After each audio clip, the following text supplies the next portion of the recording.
नमस्कार दोस्तों, आपका बहुत-बहुत स्वागत है कहानी कैफ़े के इस एपिसोड में, जहाँ पर हम निर्मला उपन्यास का आखिरी भाग तय करेंगे।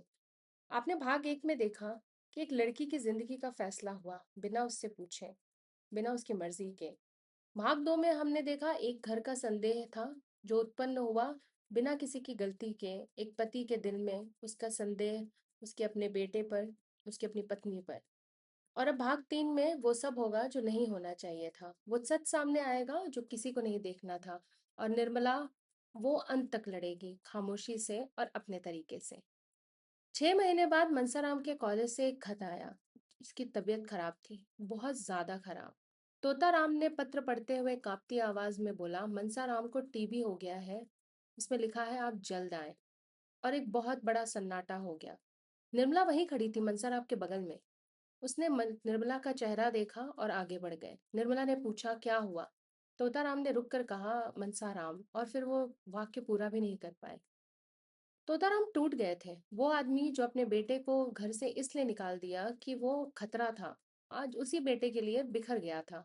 और निर्मला जिस पर संदेह किया गया था, वो उठी, खाना बनाया, दवाई का इंतजाम किया और साथ जाने को तैयार हो गई। तोताराम ने कहा तुम नहीं जाओगी। निर्मला ने कहा शांति से कि वो घर का बेटा है। तोताराम ने तेज आवाज में बोला मैंने कहा नहीं। संदेह एक बार घर में घुस जाए तो हर नेक नियति में भी शक की नजर से दिखाई देता है। निर्मला जानती थी, इसीलिए वो चुप रही। फिर से एक बार उसने कुछ नहीं बोला। तोताराम शहर वापस लौट आए, अकेले, खाली हाथ। मनसाराम नहीं बचा। तोताराम जब लौटे तो अकेले थे। मनसाराम नहीं बचा, 18 साल की उम्र, एक अधूरी जिंदगी।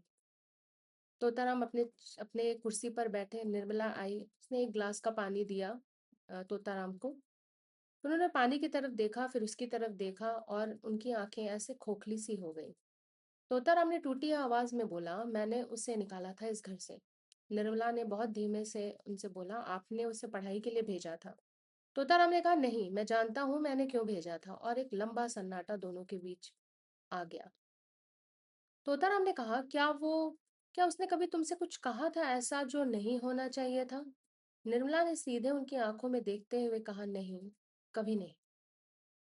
थोड़ा रुककर तोताराम ने बोला बहुत धीरे से, सच बताना। निर्मला ने कहा सच बता रही हूँ।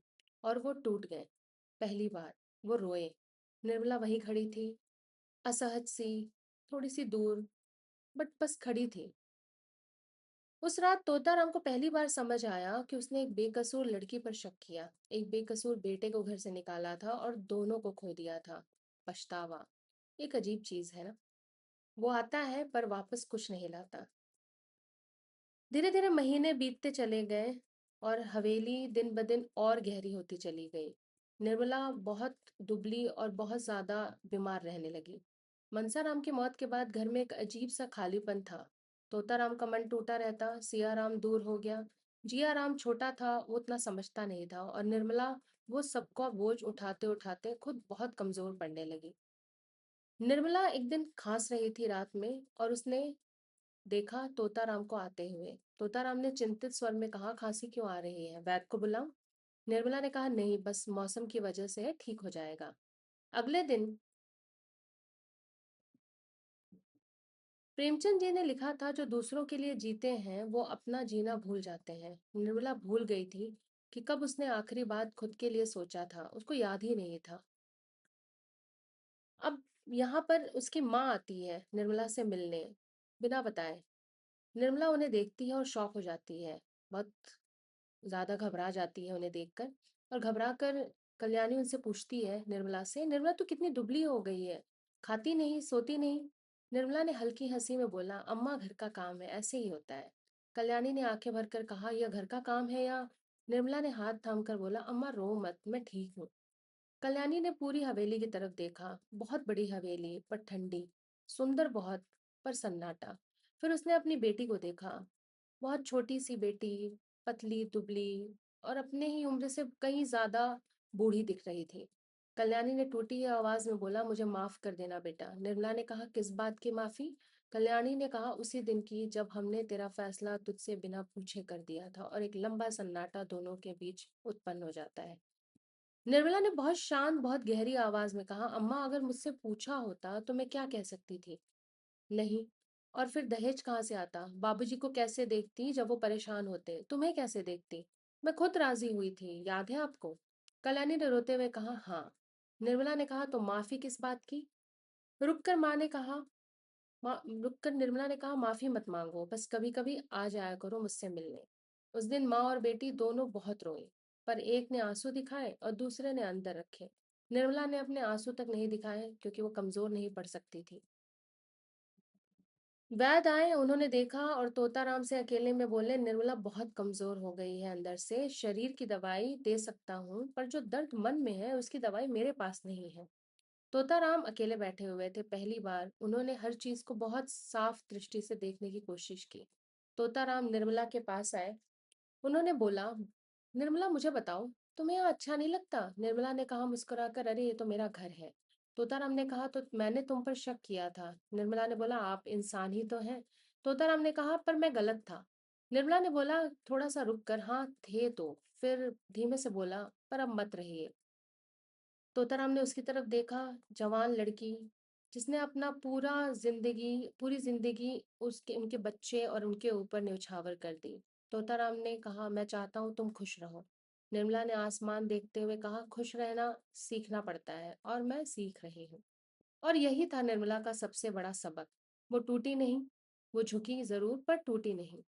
और उसने इस समाज से लड़ाई नहीं की क्योंकि उसके पास कोई हथियार नहीं था। उसने खुद को खत्म नहीं किया क्योंकि वो जिंदगी से प्यार करती थी। उसने बस जिया, हर रोज हर पल जितना हो सके उतना।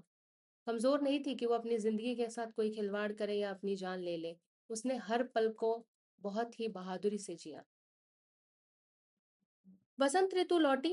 सारा जितना आंगन था वहां पे नए नए पत्ते आए, नए नए पेड़ दिखने लगे हरे भरे।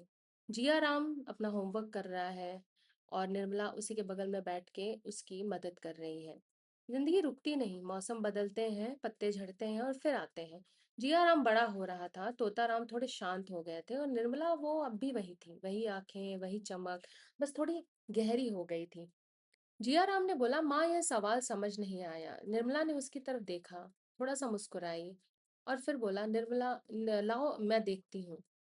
मुंशी प्रेमचंद जी ने निर्मला की कहानी में कोई जादुई खुशी नहीं दी, कोई राजकुमार नहीं आया, कोई चमत्कार नहीं हुआ। उन्होंने बस एक सच दिखाया कि इस दुनिया में कुछ लोग होते हैं जो बिना किसी गलती के ही सजा पाते हैं, जो बिना किसी आवाज के बोझ उठाते हैं और बिना किसी सहारे के खड़े रहते हैं।